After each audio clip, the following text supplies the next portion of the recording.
Here we are again, early morning, sunset, up in the forest, trek up the mountain. Good morning.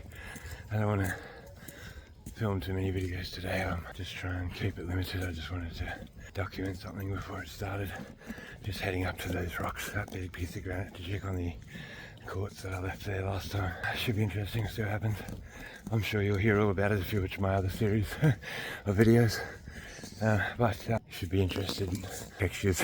Those sorts of things are interesting. Instagram reels aren't interesting, even though this is either an Instagram reel or TikTok feed or whatever, but you get my point. You should be more interested about the things that the universe produces right in front of you. They get overlooked.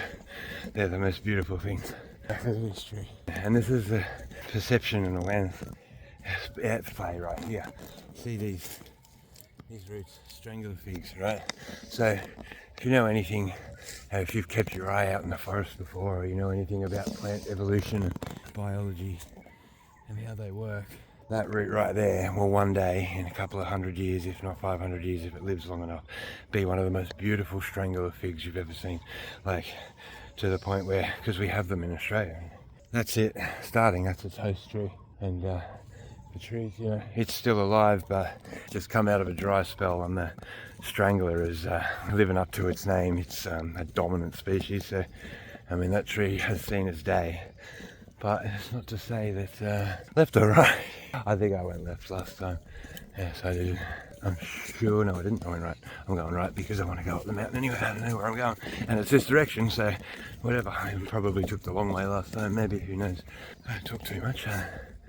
And I just have to start climbing soon, and yeah, I don't want to film too much today, like I said, so I will see you soon, or the tiger will see me first.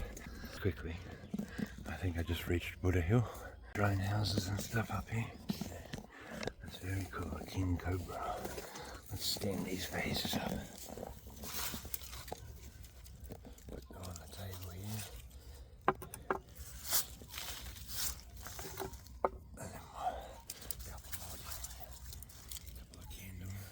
Candelabras, very pretty ones.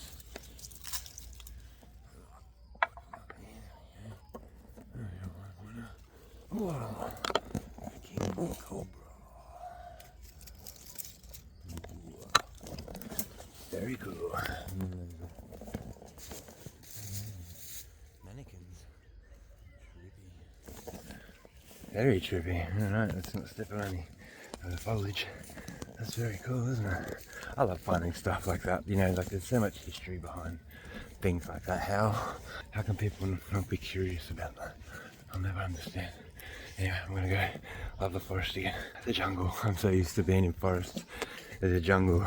I think I just took the easy detour for the other part. Well, live and learn.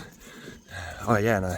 Oh yeah, let's go. I was just setting my sextant up. I'll show you how to use a sextant, because I'm sure fucking most of you don't know how to use it. Right, so I've got, I don't know if you can see it. Sun's over there, right there. That arrow there is pointing to the sun, right? So you got to tilt this copper panel up. Sorry, I can't see the camera. You got to tilt this copper panel up and align it with the minutes on the side here. Well, you got to point it at the sun, right? Like you got to get this arrow pointed at the sun, and then you read the minutes off here, and then when you look on top, you can read around here the clock, so you can see how it's 9 and then about 20. I haven't really looked at it, but it's about 20, and it's 9:21 in the morning. So and another very fundamental point is it needs to be relatively flat, and it also needs to be pointing to geographical north. So that's why you got the compass in the center there, and then you point the compass at true north, orientate it, get it flat, point that at the sun by rotating this copper plate and this gold arch thing there, and then yeah, it'll give you a rough estimate of the time. And then if you've got like a little wind up watch that you can just track the time on every day. I've got one of those too somewhere. Where is that? Let me get that out real quick. Yeah, so if you got like a little wind up buddy watch, no, it's right, it's not on, so I'll set it. But yeah, you you get one of these, and then even if it goes out, you can just use your sextant again to keep track of the time. Is it 9:20? It was pretty close. There we go, 9:21, and then wind that up. Well, it's probably 9:22 by now, but it doesn't matter. Coggy, I don't know if you can see, buddy, in the, try and zoom on it. It's a good little clock. So yeah, this and the sextant. I guess if you had an abacus, you could navigate the world. A pen and a paper to map where you're going and chart where you're going. That's what they used to do. But anyway, there's a little tip for you to keep yourself alive when your GPS fails and you don't know where you are. Get yourself a couple of tools like that, and you'll be able to know where you are on the planet wherever you go. So just quickly, I'm right at the top of the mountain here. There's behind me in the bush there's a massive quartz.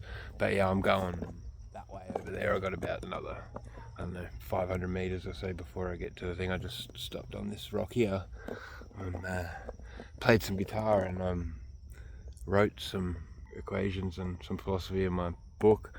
And yeah, I was just having a discussion about it with myself. But I've come to a fundamental realization that your observation, like your awareness, is energy itself. And I'm just going to do the maths on it. Show you how electric this rock is. Ooh. Spicy rocks.